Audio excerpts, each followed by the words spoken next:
Welcome to news అడ్డా. సర్పంచ్ పదవికి వేలంపాట 73 లక్షల రూపాయలకు ఏకగ్రీవం. స్థానిక సంస్థల ఎన్నికల్లో డబ్బు పాత్ర రోజు రోజుకు పెరుగుతున్న విషయం తెలిసిందే.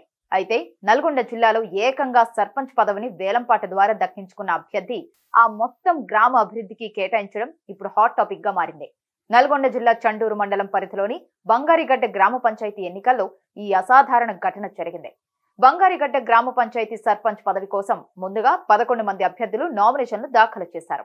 అయితే గ్రామ పెద్దలు, ముఖ్యులు జోక్యం చేసుకుని గ్రామాభివృద్ధి, ఆలయ నిర్మాణం కోసం ఈ పదవిని ఏకగ్రీవం చేయాలని నిర్ణయించారు. గ్రామస్తులు కనకదుర్గ ఆలయ నిర్మాణం, గ్రామాభివృద్ధి పనుల కోసం నిధులు సేకరించడానికి సర్పంచ్ పదవిని వేలంపాటు పెట్టాలని నిర్ణయించుకున్నారు. ఈ వేలంపాటలో అత్యధికంగా 73 లక్షల రూపాయలు చెల్లించడానికి అంగీకరించిన అభ్యర్థి మహమ్మద్ సమీనా ఖాసిం సర్పంచ్ పదవిని దక్కించుకున్నారు. వేలంలో మహమ్మద్ సమీనా ఖాసిం కు సర్పంచ్ పదవి దక్కడంతో నామినేషన్లు దాఖలు చేసిన మిగిలిన 10 మంది అభ్యర్థులు దీనికి అంగీకరిస్తూ ఒప్పంద పత్రంపై సంతకం చేశారు.